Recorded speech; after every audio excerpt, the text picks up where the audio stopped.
zaprasza sponsor PKN Orlen, mecenas kultury. Miłych chwil z kulturą życzy Lotto.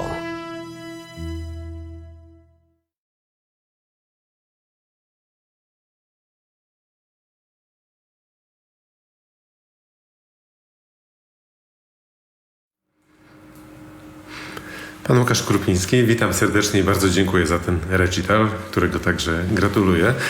Zacznijmy tak. Jakie byłoby pierwsze słowo, jakie kojarzy się panu z zawodem pianista? Jaki to zawód? Jest to zawód wyjątkowy. Nie jest to zawód, po pierwsze, w moim odczuciu. Tak powiedzieć, pasja, jaką się ma. Więc to jest dla mnie najpiękniejsze, że nie jest to zawód, tylko to jest coś, w czym można się spełniać. Jakie w pana pianistycznym uniwersum zajmuje miejsce Żelazowa Wola, w której się dzisiaj spotykamy? Jest to absolutnie wyjątkowe, jedno z moich ulubionych miejsc. Występowałem już tutaj wielokrotnie i zawsze jest to dla mnie wspaniałe doświadczenie. Tym razem oczywiście bez publiczności, także jest to trochę inne. Publiczność była tylko po drugiej stronie ekranu. No oczywiście, tak. Natomiast też to odczuwanie z publicznością jest bardzo ważne i kontakt i oczywiście można sobie zawsze właśnie wyobrażać, że ta publiczność gdzieś jest i słucha, ale tak, to miejsce jest naprawdę wspaniałe i zawsze mam piękne wspomnienia, więc czuję tutaj też taką specjalną energię. Specjalna energia, ale taka uskrzydlająca, czy obecność ducha Chopina, którą ja sobie tu wyobrażam, jakoś onieśmiela? Myślę, że uskrzydlające, jeżeli jestem w miarę zadowolony ze swojej gry, to wydaje mi się, że wtedy Chopin może gdzieś tam kiwa głową, jak coś nie idzie dobrze, to może wtedy nie jest zadowolony, ale wydaje mi się, że zawsze tutaj, wydaje mi się, że ja i też inni pianiści, jak tu występują, zawsze staram się najbardziej zbliżyć się do tego ducha Chopina i wydaje mi się, że wtedy te koncerty są tutaj bardzo specjalne i właśnie ten kontakt bezpośredni z Chopinem jest tutaj wyjątkowy. Co to jest ten duch Chopina, o którym pan mówi? No tak, te słowa chyba nie starczą, żeby zdefiniować, prawda, i zobrazować ducha Chopina. Wydaje mi się, że jego muzyka jest jedynym sposobem, aby tego ducha doświadczyć, także słowami werbalnie wydaje mi się, że jest to niemożliwe, żeby to opisać. Ale spróbujemy porozmawiać o tej muzyce. Jak dobierał pan repertuar do dzisiejszego koncertu? Jak pan konstruował tę opowieść? Bo taki recital to jest też jakaś forma wypowiedzi. Starałem się dobrać utwory bardzo kontrastujące ze sobą i też właśnie tak jak tutaj pan mówi, żeby była to taka droga poprzez jego życie.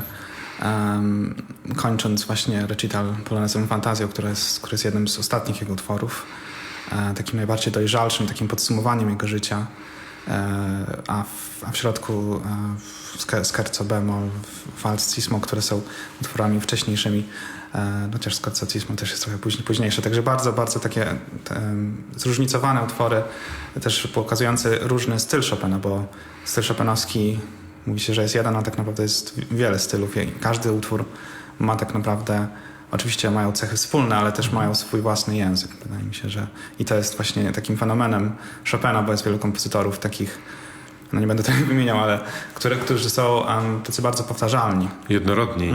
Tak, a wydaje mi się, że Chopin właśnie dlatego jest wyjątkowy, że w każdym utworze znajduje swój własny język. Czy kiedy pan gra Chopina, towarzyszą w głowie temu jakieś wyobrażenia, jakieś obrazy, czy to jest czysto muzyczny tok myśli? Bardzo dobre pytanie. To też zależy od dnia w sumie, ale czasami są to pewne obrazy z mojego życia, z przeszłości, które czasami kojarzą mi się z danym utworem. Są utwory, które słuchałem w trudnych momentach w życiu i wtedy te wspomnienia się nasilają podczas wykonywania takiego utworu. Czyli to jest tak, że ten utwór Chopina wybrany niesie w sobie jakąś pana prywatną pamięć emocjonalną? Tak, zdecydowanie tak. I może być tak, że to jest radosny utwór, ale pamięć jest smutna? Tak, myślę właśnie, że w Chopinie to jest wyjątkowe, że bardzo często te durowe tonacje nie są wcale wesołe, nie są definicją szczęścia, tylko z bardziej pewnym wspomnieniem lub sentymentem. I to wydaje mi się, z tego tworzyć taka głębia interpretacji bo to nie jest wszystko takie banalne, oczywiste, tylko właśnie te tonacje mają tyle różnych kolorów emocjonalnych, można powiedzieć, które właśnie tak na mnie oddziałują, no i też mam nadzieję na publiczność. Publiczność, która była obecna dzisiaj za ekranami różnych urządzeń, co to dla pianisty oznacza taka sytuacja na świecie, której doświadczamy od wielu miesięcy, właśnie bardzo ograniczonego kontaktu, żywego kontaktu dla publiczności z muzyką, a dla pianisty z publicznością? No jest to bardzo taka specyficzna, trudna sytuacja. Ja osobiście starałem się poradzić sobie z tym poprzez organizowanie koncertów online. Udało mi się kilka w Londynie z takich koncertów zorganizować.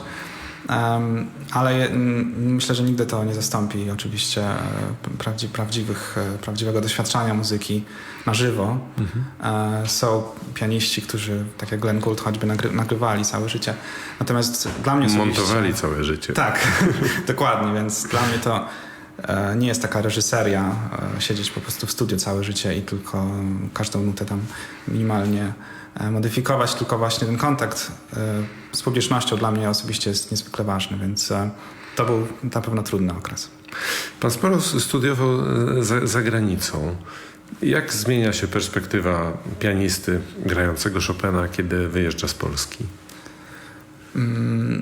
Studiowałem po studiach w Warszawie pięciorocznych, studiowałem w Hanowerze przez 2 lata u Ariewardiego, później w Londynie roku Dmitrija Aleksiejewa. I rzeczywiście no, każdy profesor ma inne podejście. Miałem szczęście uczyć się z pedagogów naprawdę takich wspaniałych, bardzo doświadczonych i wspaniałych muzyków też. Więc podejście do Chopina oczywiście lekko się modyfikuje, natomiast pozostaje na pewno ta polskość tego Chopina i wydaje mi się, że mieszkając za granicą jeszcze nawet się zwiększa to takie rozumienie jego muzyki. Współodczuwanie tęsknoty? Tak, która dokładnie. jest cechą? Dokładnie. Współodczuwanie, rozumienie Chopina jako człowieka emigranta. Także w Londynie właśnie miałem nawet przyjemność być na takim koncercie wyjątkowym właśnie podczas 100-letniej rocznicy odzyskania niepodległości przez Polskę. To było 2 lata temu. W 1918 roku Dokładnie, odzyskaliśmy, tak. a w 2018 było 100-lecie. Tak, i to też była 170. rocznica urodzin Chopina. Więc to było właśnie w Guildhall, takiej gali. Właśnie to było też... To był taki wyjątkowy koncert dla mnie właśnie, jakoś urzeczywistnienie sobie tego ducha Chopina też właśnie za granicą w Londynie. Bo to był chyba jego tam jeden z ostatni koncert chyba właśnie Chopina to właśnie był w Londynie.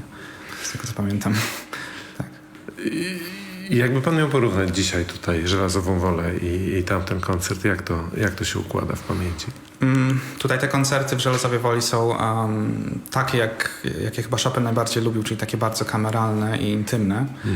Wiele koncertów jest w wielkich salach koncertowych, tak jak tamten w Londynie. Jest to zupełnie inne doświadczenie. Nie porównuję, co jest lepsze, co jest gorsze. To jest po prostu inne właśnie doświadczenie dla pianisty i dla publiczności. Mi osobiście bardzo bliskie są właśnie takie koncerty jak tutaj, właśnie, że jest ograniczone grono publiczności. No to mieliśmy bardzo ograniczone, zdradzę, tak, że ja byłem w środku. Już pomijając dzisiejszy dzień, tak, ale tak generalnie jak tutaj się występuje. Natomiast takie duże koncerty też przynoszą może więcej emocji, więcej adrenaliny, co też jest taką pewną motywacją. Więc ciężko mi to porównywać. Po prostu to jest inne doświadczenie. A czy czytuje pan listy Chopina? Studiuje pan biografię Chopina, czy tylko nuty? Oczywiście przygotowując się do konkursu chopinowskiego, to oczywiście było jedno z takich ważniejszych zajęć, bo chcąc zrozumieć Chopina, czy jakiegokolwiek kompozytora, trzeba wejść w jego życie i zrozumieć jego emocje, jego otoczenie, więc to absolutnie było bardzo, bardzo istotne. Konkurs chopinowski 2015. Dotarł pan do półfinału, co jest wcale znakomitym rezultatem. Jak pan wspomina ten konkurs? No to był, można powiedzieć, najważniejsze wydarzenie w moim życiu, które bardzo dużo zmieniło.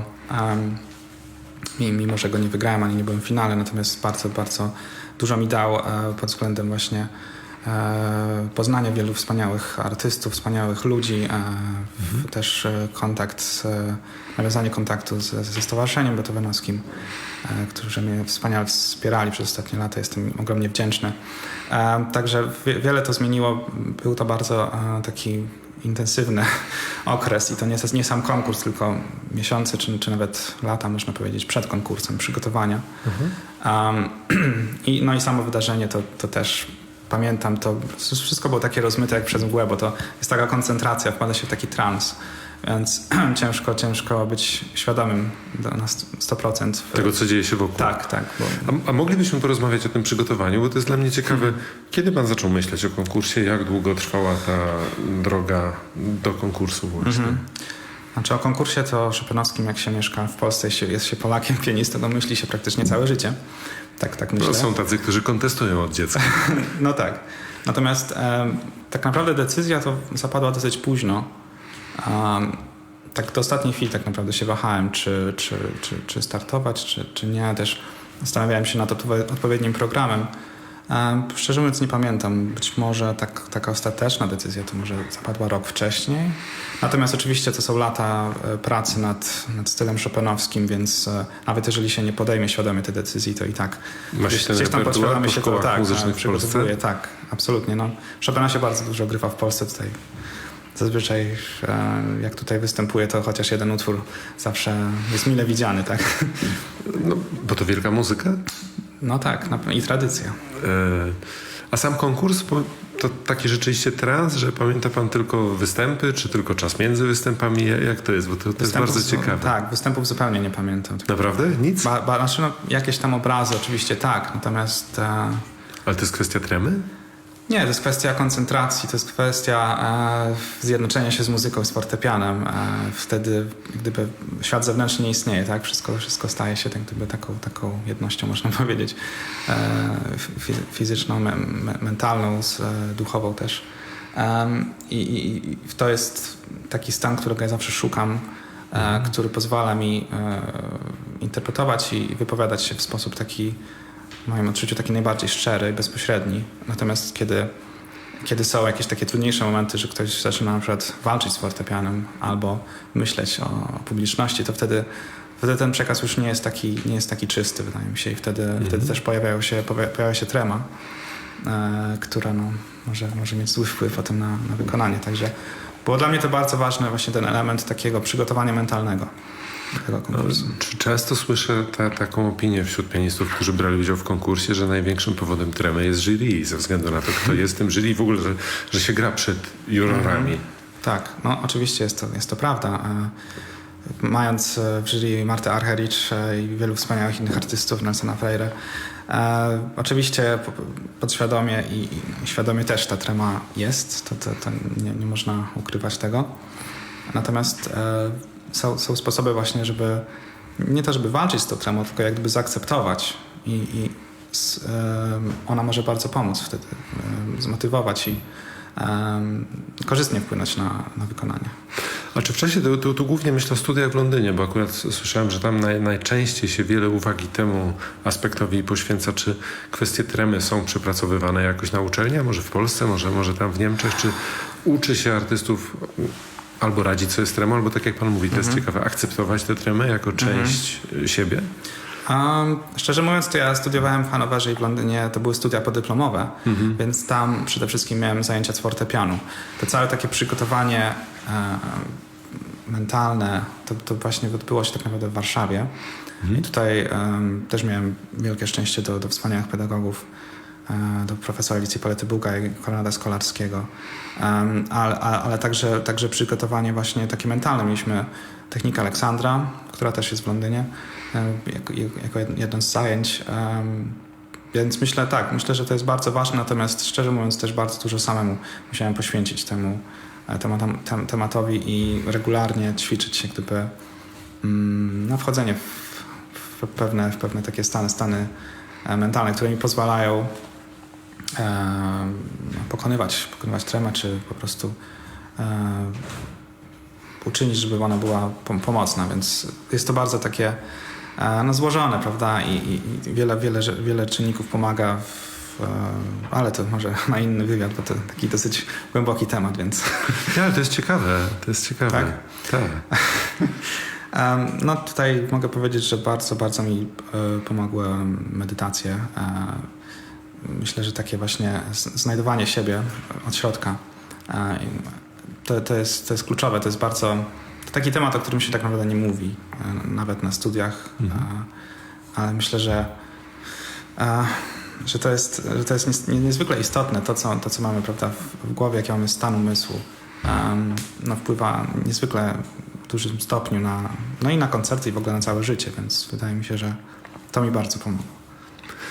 Rozmawiamy oczywiście w Żelazowej Woli o Chopinie, ale co w tym wielkim repertuarze pianistycznym byłoby panu obok Chopina najbliższe? Gdzie pana najbardziej ciągnie? Wydaje mi się, że dla mnie oprócz Chopina oczywiście bardzo bliskimi kompozytorami są Rachmaninow, Scriabin, Brahms, Ravel. To są to takie obszary emocjonalne, które są mi bardzo bliskie. No, Scriabin i Rachmaninow to takie wzmocnienie Chopina emocjonalne, bym powiedział. Tak, można tak powiedzieć. No, a wczesny Scriabin to bardzo, bardzo zbliżony do chopinowskiej estetyki i jego pierwsze utwory to brzmią praktycznie tak jak Chopin. On się... Omarz właściwie. Tak. Więc on chyba nawet się przyznał oficjalnie, że to jest jego prawda, największa inspiracja i no, oczywiście ten późniejszy Scriabin jest troszeczkę inny i taki bardziej skomplikowany, prawda, i ta, już nie mówiąc o czarnej mszy, prawda.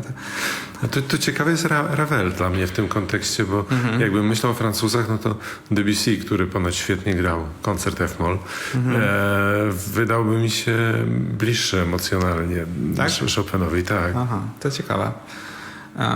Znaczy Debussy oczywiście też, natomiast jakoś tak mi bardzo odpowiada język Ravela.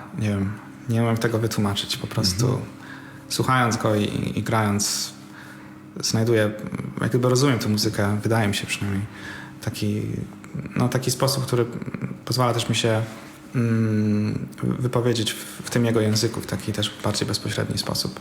Debussy'ego wszystko wydaje mi się troszeczkę bardziej obiektywne, co dla mnie, nie wiem, nie jest to mój ulubiony kompozytor, oczywiście doceniam jego geniusz, tak, ale Ravel jest mi po prostu dużo bliższy.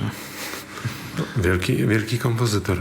A na zakończenie chciałem pana zapytać, to jest pytanie, które zadaję tu co tydzień od kilku tygodni, trudne, nie ukrywam, ale zadam. Kim jest dla pana Fryderyk Chopin?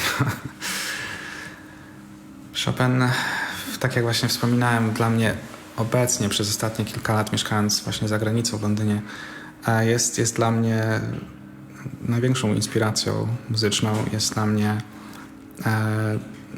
człowiekiem, którego coraz bardziej rozumiem, staram się rozumieć właśnie jego muzykę poprzez jako człowieka emigranta, prawda? I wydaje mi się, że Polska i my wszyscy bylibyśmy zupełnie inni, gdyby nie było Chopina. Może to jest takie górnolotne, nie wiem, ale jest mi bardzo, bardzo bliski i cieszę się, że możemy wszyscy tutaj doświadczać jego muzyki tutaj i na świecie. Dziękuję bardzo za rozmowę. Dziękuję.